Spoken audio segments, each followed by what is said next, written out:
ನಮ್ಮ ಪ್ರೀತಿಯ ವೀಕ್ಷಕರಿಗೆ ನಮಸ್ಕಾರಗಳು. ಇಂದಿರಾ ಮನೆ ಅಡುಗೆಗೆ ಸುಸ್ವಾಗತ. ಇಂದಿರಾ ಮನೆ ಅಡುಗೆಯಲ್ಲಿ ಇವತ್ತು ನಾನು ಮೊಟ್ಟೆ ಒಡೆದಾಕ್ಬಿಟ್ಟು ಆಮ್ಲೆಟ್ ಥರ ಮಾಡಿ ಸಾರು ಮಾಡೋದು ಹೇಗೆ ಅಂತ, ಮೊಟ್ಟೆ ಎಗ್ ಬುರ್ಜ್ ಮಾಡಿ ಸಾರು ಮಾಡೋದು ಹೇಗೆ ಅಂತ ತೋರಿಸ್ತೀನಿ. ಮೊದಲಿಗೆ ಮೊಟ್ಟೆ ನಾನು ಒಂದು 7 ಮೊಟ್ಟೆ ಬೇಯಿಸ್ಕೊಳ್ತಾ ಇದ್ದೀನಿ. 7 ಮೊಟ್ಟೆ ಬೇಯಿಸ್ಕೊಳ್ಳೋದಕ್ಕೆ ಮೊದಲಿಗೆ ನೋಡಿ, ಮೊಟ್ಟೆ ಬೇಯಿಸ್ಬೇಕಾದ್ರೆ ನಾವು ನೀರನ್ನ ಲೋ ಫ್ಲೇಮಲ್ಲಿ ಕಾಯಿಸ್ಕೋಬೇಕಾಗುತ್ತೆ. ಆವಾಗ ಮೊಟ್ಟೆ ಒಡೆದಿರೋದೆಲ್ಲ ಗೊತ್ತಾಗ್ಬಿಡುತ್ತೆ. ನೀರು ಕಾಯ್ತಿದ್ದಂಗೆ ಮೊಟ್ಟೆಯಲ್ಲಿ ಹಬೆ ಥರ ಬಂದು ಗಾಳಿ ಹೊರಗಡೆ ಬಂದುಬಿಟ್ಟು ಮೊಟ್ಟೆ ಒಡೆದೋಗಿದೆ ಆಚೆ ಬಂದುಬಿಡುತ್ತೆ. ಹಂಗಾಗಿ ಒಂದು ಕುದಿ ಬಂದಮೇಲೆ ನಾವು ಸ್ಟವ್ನಲ್ಲಿ ಐ ಫ್ಲೇಮಲ್ಲಿ ಇಟ್ಕೋಬೇಕಾಗುತ್ತೆ. ನೋಡಿ, ಒಂದು ಚಿಕ್ಕ ಜಾರ್ಗೆ ನಾನು ಒಂದು 20 ಗೋಡಂಬಿ ಹಾಕ್ಕೊಂಡಿದ್ದೀನಿ. ಗೋಡಂಬಿ ಹಾಕ್ಕೊಂಡು ಒಂದು ಅರ್ಧ ಕಪ್ಪಿನಷ್ಟು ಒಣಕೊಬ್ಬರಿ ತುರಿನ ಹಾಕ್ಕೊಂಡಿದ್ದೀನಿ. ಒಣಕೊಬ್ಬರಿ ತುರಿ ಹಾಕ್ಕೊಂಡು 1 ಸ್ಪೂನ್ ಗಸಗಸೆ ಹಾಕ್ಕೊಂಡಿದ್ದೀನಿ. ಒಂದು ಅರ್ಧ ಟೀ ಸ್ಪೂನಷ್ಟು ಸೋಂಪು ಕಾಳನ್ನು ಹಾಕ್ಕೊಂಡಿದ್ದೀನಿ. ಸೋಂಪು ಕಾಳು ಹಾಕ್ಕೊಂಡು ಒಂದು 2 ಸ್ಪೂನಷ್ಟು ನೀರು ಹಾಕ್ಕೊಂಡು ನಾನು ಗಟ್ಟಿಯಾಗಿ ಪೇಸ್ಟ್ ಮಾಡ್ಕೊಂಬಿಡ್ತೀನಿ. ಪೇಸ್ಟ್ ಮಾಡಿಕೊಂಡು ಪಕ್ಕಕ್ಕೆ ಇಟ್ಕೊಳ್ಳೋಣ. ಪಕ್ಕಕ್ಕೆ ಇಟ್ಕೊಂಡು ನಾನು 2 ದೊಡ್ಡ ಈರುಳ್ಳಿನ ನಾನು ಪೇಸ್ಟ್ ಮಾಡ್ಕೊಬಿಡ್ತೀನಿ. ಹಂಗೆ ಹಾಕಿ ಪೇಸ್ಟ್ ಮಾಡ್ಕೊಳ್ತಾ ಇದ್ದೀನಿ. ಪೇಸ್ಟ್ ಮಾಡ್ಕೊಂಡಿದ್ದಾದಮೇಲೆ ನೋಡಿ, ಇವಾಗ ಪೇಸ್ಟ್ ಆಗಿದೆ. ಈರುಳ್ಳಿ ಪೇಸ್ಟ್ ಆದಮೇಲೆ ಅದೇ ಜಾರಿಗೆ ನಾನು 1 ಗಡ್ಡೆ ಬೆಳ್ಳುಳ್ಳಿ, 1 ಇಂಚಿನ ಶುಂಠಿ ಮತ್ತು ಒಂದು 5 ಹಸಿಮೆಣ್ಸಿನ್ಕಾಯಿನ ಹಾಕ್ಕೊಂಡು ಇದನ್ನು ಕೂಡ ನಾನು ಪೇಸ್ಟ್ ಮಾಡ್ಕೊಂಬಿಡ್ತಾ ಇದ್ದೀನಿ.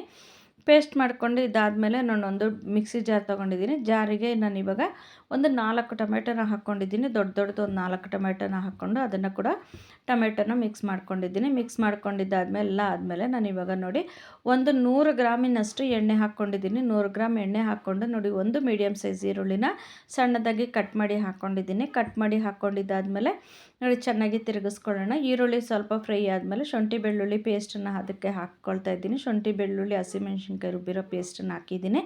ಹಾಕಿ ಸ್ವಲ್ಪ ಚೆನ್ನಾಗಿ ತಿರುಗಿಸ್ಕೊಳ್ಳೋಣ. ತಿರುಗಿಸ್ಕೊಂಡಿದ್ದಾದಮೇಲೆ ಇದು ಸ್ವಲ್ಪ ಎಣ್ಣೆ ಬಿಡ್ತಾ ಬಂದಮೇಲೆ ನಾವು ಈರುಳ್ಳಿ ಪೇಸ್ಟನ್ನು ಇದಾದಮೇಲೆ ನಾವೇನು ಮಾಡ್ತಿದ್ದೀನಿ, ಸ್ವಲ್ಪ ಬಗ್ಗಿಸ್ಕೊಂಡ್ಬಿಡ್ತಿದ್ದೀನಿ. ಒಂದು ಬಟ್ಲಿಗೆ ಬಗ್ಗಿಸ್ಕೊಂಡು ಸ್ವಲ್ಪ ಬ್ಯಾಲೆನ್ಸ್ ಇಟ್ಕೊಂಡು ನೋಡಿ, ಇವಾಗ ಅದಕ್ಕೆ ಈರುಳ್ಳಿ ಪೇಸ್ಟ್ ಹಾಕ್ಕೊಳ್ತಾ ಇದ್ದೀನಿ. ಈರುಳ್ಳಿ ಪೇಸ್ಟ್ ಹಾಕಿದ್ಮೇಲೆ 1 ಸ್ಪೂನಷ್ಟು ಇದು ಚಿಕನ್ ಮಸಾಲ ಪುಡಿ ಹಾಕ್ತಾಯಿದ್ದೀನಿ. ಚಿಕನ್ ಮಸಾಲ ಪುಡಿ ಹಾಕಿ ಸ್ವಲ್ಪ ಚೆನ್ನಾಗಿ ಫ್ರೈ ಮಾಡ್ಕೊಳ್ಳೋಣ. ಸ್ವಲ್ಪ ಚೆನ್ನಾಗಿ ಫ್ರೈ ಮಾಡ್ಕೊಂಡು ಎಣ್ಣೆ ಬಿಡೋ ತನಕ ನಾವು ಚೆನ್ನಾಗಿ ಫ್ರೈ ಮಾಡ್ಕೋಬೇಕಾಗುತ್ತೆ. ಫ್ರೈ ಮಾಡ್ಕೊಂಡಿದ್ದಾದಮೇಲೆ ನೋಡಿ, ಇವಾಗ ಚೆನ್ನಾಗಿ ಫ್ರೈ ಮಾಡ್ಕೊಬೇಕು. ಸ್ವಲ್ಪ ಎಣ್ಣೆ ಬಿಡೋ ತನಕ ನೋಡಿ, ಎಣ್ಣೆ ಬಿಡ್ತಾ ಇದೆ ಹೇಗೆ ಅಂತ ನೀವು ಮಾಡಿ ನೋಡಿ. ನಮ್ಮ ವೀಡಿಯೋನ ಯಾರಾದರೂ ಫಸ್ಟ್ ಟೈಮ್ ನೋಡ್ತಿದ್ರೆ ದಯವಿಟ್ಟು ಸಬ್ಸ್ಕ್ರೈಬ್ ಮಾಡಿ, ಬೆಲ್ ಬಟನ್ ಒತ್ತಿ, ಕಮೆಂಟ್ ಮಾಡಿ. ನೋಡಿ, ಇವಾಗ ನಾನು ಸ್ವಲ್ಪ ಮಸಾಲೆ ಎತ್ತಿಟ್ಕೊಂಡು ಒಂದು ಬಟ್ಲಿಗೆ ಹಾಕ್ಕೊಂಡು ಸ್ವಲ್ಪ ಮಸಾಲೆ ಇಟ್ಕೊಂಡು ಅದಕ್ಕೆ ನಾನು ಒಂದು 5 ಮೊಟ್ಟೆನ ಒಡೆದಾಕ್ಕೊಳ್ತಾ ಇದ್ದೀನಿ. 5 ಮೊಟ್ಟೆ ಒಡೆದಾಕ್ಕೊಂಡು ಅದನ್ನು ಚೆನ್ನಾಗಿ, ನಾವು ಎಗ್ ಬುರ್ಜ್ ಮಾಡ್ತಿಲ್ಲ, ಇದು ಎಗ್ ಬುರ್ಜ್ಗಿಂತ ಸ್ವಲ್ಪ ನಾವು ಅರ್ಧಂಬರ್ಧ ಬೆಂದಂಗೆ ಹಾಕ್ಕೊಂಡು ಹಾಫ್ ಬಾಯ್ಲಲ್ಲ ಎಗ್ ಬುರ್ಜಿ ಅಲ್ಲ, ಆ ಥರ ನಾವು ಮಿಕ್ಸ್ ಮಾಡ್ಕೋಬೇಕಾಗುತ್ತೆ. ನೋಡಿ, ಈ ಥರ ಮೊಟ್ಟೆ ಫ್ರೈ ಮಾಡಿಕೊಂಡು ಇದನ್ನು ಒಂದು ತಟ್ಟೆಗೆ ಹಾಕ್ಕೊಂಬಿಡೋಣ. ಇಷ್ಟು ಫ್ರೈ ಆದರೆ ಸಾಕು.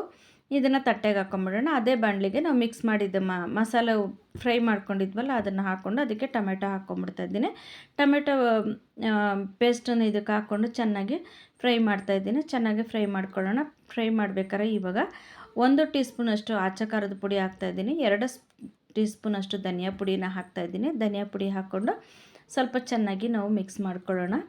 ಸ್ವಲ್ಪ ಚೆನ್ನಾಗಿ ಮಿಕ್ಸ್ ಮಾಡಿಕೊಂಡು ಇವಾಗ ಇದನ್ನು ಕೂಡ ನಾವು ಎಣ್ಣೆ ಬಿಡೋ ತನಕ ಚೆನ್ನಾಗಿ ಮಿಕ್ಸ್ ಮಾಡ್ಕೋಬೇಕಾಗುತ್ತೆ. ಒಂದು 5-10 ನಿಮಿಷ ನಾವು ಕೈ ಬಿಡದೇ ಲೋ ಫ್ಲೇಮಲ್ಲಿ ಇಟ್ಕೊಂಡು ತಿರುಗಿಸ್ಕೋಬೇಕಾಗುತ್ತೆ. ತಿರುಗಿಸ್ಕೊಂಡಾಗ ನೋಡಿ, ಇವಾಗ ಅದಕ್ಕೆ ನಾನು ಇವಾಗ ಒಂದು ಸ್ವಲ್ಪ ಕರ್ಬೇವಿನ ಸೊಪ್ಪು ಹಾಕ್ತಾಯಿದ್ದೀನಿ. ಆ ಕರ್ಬೇವಿನ ಸೊಪ್ಪು ಬೆಂದಾಗ ಸ್ವಲ್ಪ ಎಣ್ಣೆಲಿ ಫ್ರೈ ಆದಾಗ ಬೇರೆ ಟೇಸ್ಟ್ ಇರುತ್ತೆ, ಮಸಾಲೆಯಲ್ಲಿ ಬೆಂದಾಗ ಬೇರೆ ಟೇಸ್ಟ್ ಇರುತ್ತೆ, ಬೇಳೆಯಲ್ಲಿ ಬೆಂದಾಗ ಬೇರೆ ಟೇಸ್ಟ್ ಬರುತ್ತೆ.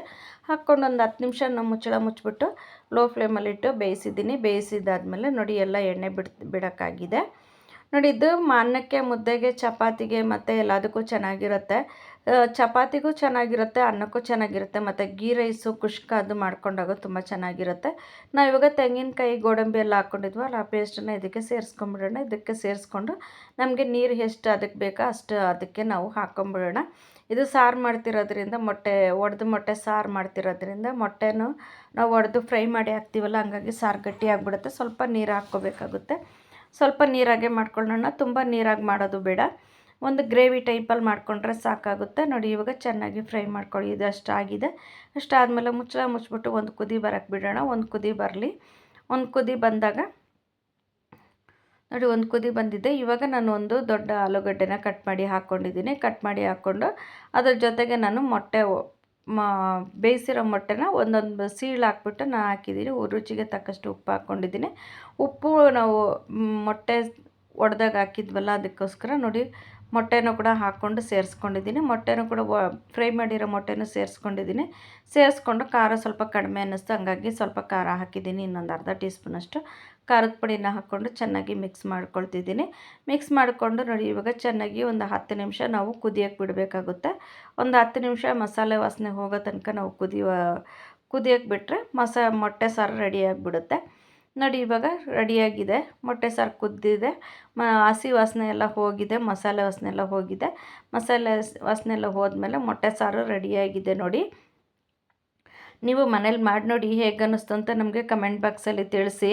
ನಮ್ಮ ವಿಡಿಯೋ ಹೇಗಿದೆ ಅಂತ ಲೈಕ್ ಮಾಡಿ, ಕಮೆಂಟ್ ಮಾಡಿ, ಸಬ್ಸ್ಕ್ರೈಬ್ ಮಾಡಿ, ನೆಂಟರಿಗೆ ಫ್ರೆಂಡ್ಸ್ಗೆ ಶೇರ್ ಮಾಡಿ. ನಮ್ಮ ವಿಡಿಯೋನ ಸ್ಕಿಪ್ ಮಾಡಿದೆ ನೋಡಿದ್ದಕ್ಕಾಗಿ ಧನ್ಯವಾದಗಳು ವೀಕ್ಷಕರೇ. ನಮಸ್ಕಾರ.